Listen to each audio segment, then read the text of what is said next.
আসসালামু আলাইকুম আমার প্রিয় ভিউয়ার্স। আজ আমি আপনাদের সবার জন্য এক এমন ভিডিও নিয়ে এসেছি যেটা হয়তো আপনার মনে লুকিয়ে থাকা প্রশ্নের জবাব দিয়ে দেবে আর আপনার মনে সেই সান্ত্বনা দেবে যেটার আপনি অনেক বছর ধরে তালাশ করছেন।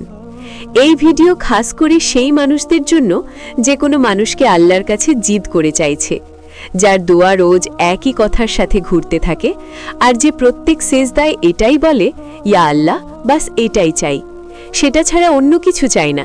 কিন্তু মনের কোনো কোনায় একটি চিন্তাও রয়েছে কি কোথাও এমন না হয় যার জন্য আমি কান্না করছি সে আমার তাকদিরে লেখাই নেই। আজ আমরা এই সত্যতার উপর এই কথা বলবো আর সেই 7টি নিশানির কথা জানব যেটা বলে কি যে মানুষের জন্য তুমি আল্লাহর কাছে জিদ করছো সে তোমার তাকদিরে আছে কিনা। এই ভিডিও শেষ পর্যন্ত অবশ্যই দেখবেন, কেননা মাঝে মাঝে সত্য শুধু শেষেই বোঝা যায়। দুনিয়ায় এক বাস্তবতা এরকম রয়েছে যাকে আমরা মানতে চাই না। একটি মানুষ যখন অন্য কোনো মানুষকে ভালোবাসে তো সেই ভালোবাসা শুধু অনুভূতি থাকে না, সেটা প্রয়োজন হয়ে যায়, সেটা রেজা হয়ে যায়, এটা নিঃশ্বাসে শামিল হয়ে যায়। তারপর মানুষ এটা ভাবে না এই ভালোবাসা তার হকে রয়েছে কিনা, সে বাস এটা চায় কি সেই মানুষ তার সামনে থাক, যে কোনো পরিস্থিতিতে, যে কোনো অবস্থায়। তখন সে রবের সামনে ঝুঁকে যায় আর বলে, ইয়া আল্লাহ, আমি ক্লান্ত হয়ে গেছি, আমি কমজোর হয়ে গেছি, আমার মনকে এই একটি নামে শান্তি মেলে, এই মানুষকে আমার জীবনে লিখে দাও। দিন পেরিয়ে যায়, রাত পার হয়ে যায়, দোয়া শেষ হয়, চোখ ভিজতে থাকে, কিন্তু জবাব আসে না। আর এখান থেকেই একটি প্রশ্ন জন্মায়, যদি এত দোয়ার পরেও সেই মানুষ মিলছে না তো সে কি সত্যিই আমার তাকদিরে রয়েছে?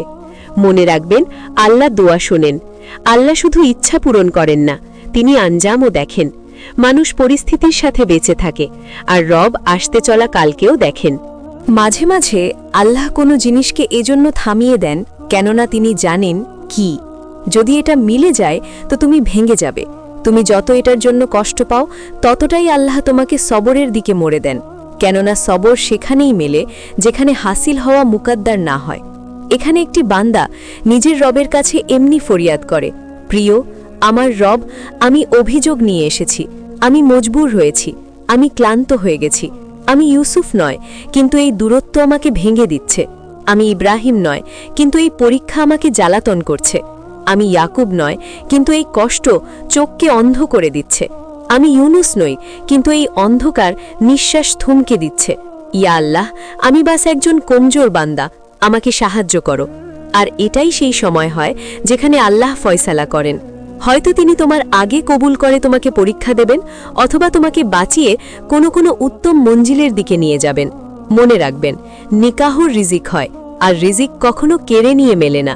যেটা লোহে মেহফুজে তোমার সাথে লেখা হয়নি সেটাকে কায়নাতের কোনো ক্ষমতায় বদলাতে পারে না।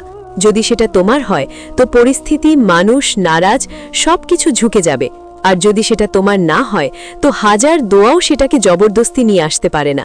এটা আল্লাহর কঠোরতা নয়, এটা রবের হেফাজত হয়। এজন্য জিদ ছেড়ে দাও আর আকিন রাখো, যেটা তোমার সেটা তোমার পর্যন্ত এসেই ছাড়বে, আর যেটা তোমার নয় সেটা হাজার চেষ্টা করেও তোমার কাছে আসবে না। নিশানি নম্বর 1, যদি তুমি সেই মানুষের জন্য নিজের ইজ্জতের নফসকে বারবার কুরবান করছো, নিজেকে বুঝিয়ে নিচ্ছ, নিজেকেই ক্ষমা করে দিচ্ছ, নিজেই নিজের চোখের অশ্রু মুছে ফেলছ, আর সামনের মানুষ তোমাকে সাধারণ মনে করছে, তো মনে রাখবেন, আল্লাহ যাকে তোমার নসিবে লিখেন সে তোমাকে ঝুঁকতে দেয় না। তাকদীর কখনো মানুষকে ঝামেলার রাস্তায় পার করে না। আর যখন কোনো সম্পর্ক বারবার তোমার আত্মসম্মান ভেঙে দেয় তো বুঝে নাও সেটা আল্লাহর তরফ থেকে নয়, সেটা তোমার জিদের কারণে হয়। নিশানি নম্বর 2, দোয়ার পরে শান্তির জায়গায় অস্থিরতার বেড়ে যাওয়া। যদি তুমি কোনো মানুষের জন্য দোয়া করো আর প্রত্যেক দোয়ার পরে মন হালকা হওয়ার জায়গায় ভারী হয়ে যায়, নিঃশ্বাস ভারী লাগতে লাগে আর রাত জাগতে জাগতে কেটে যায়, তো এটা একটি আবেগ নয়, এটা একটি রুহানি ইশারা হয়। যে জিনিস নসিবে থাকে সেটার জন্য চাওয়ার পরে মনের মধ্যে অজানা ঠান্ডা অনুভূতি হতে থাকে, শান্তি নেমে আসে, তাতে জবাব এখনো না মিলুক। আর যেই জিনিস তোকে দূরে থাকে না সেটার জন্য দোয়া মনকে আরও অস্থির করে দেয়, কেননা যেখানে আল্লাহ হ্যাঁ লিখে দিয়েছেন সেটা মনকে তা চালিয়ে দিয়ে দেয়, আর যেখানে না লেখা রয়েছে সেটা মনকে অশান্তিতে ছেড়ে দেয়। হজরত আলী রাজিয়াল্লাহু তাআলা আনহু বলেছেন, যে দোয়ার পরে মন হালকা অনুভূতি না হয় হয় সেটা দোয়া নয়, সেটা পরীক্ষা হয়। নিশানি নম্বর 3, এক সময় এমন আসে যখন দোয়া থাকে না, বরং মনের বোঝা হয়ে যায়। ইয়া আল্লাহ, আর কতদিন? ইয়া আল্লাহ, সবাইকে দিয়ে দিয়েছ, আমাকে কেন নয়? ইয়া আল্লাহ, আমি কি গুনাহ করেছি? যখন দোয়ায় অভিযোগ শুরু হয়ে যায় তো বুঝে নাও মন আল্লাহর ফয়সালায় রাজি নয়, আর যে মন রাজি না হয় সেটা তকদিরের দরজায় উপস্থিত হয় না। নিশানি নম্বর 4, জীবনের একটি জায়গায় দাঁড়িয়ে যাওয়া। যদি কোনো একজন মানুষের অপেক্ষায় তোমার জীবন পুরোপুরি থমকে গেছে, না কোনো অন্য সম্পর্কের আশা, না কোনো খুশির চাওয়া, না আগে যাওয়ার সাহস, তো এটা ভালোবাসা নয়, এটা পরীক্ষা হয়। তকদির মানুষকে একটি দরজায় বসিয়ে জীবন কেড়ে নেয় না, সে আগে নিয়ে যায়, থামায় না। নিশানি নম্বর 5, আল্লাহ উসিলা আর রাস্তা বন্ধ করে দেন। এটা অনেক গুরুত্বপূর্ণ নিশানি।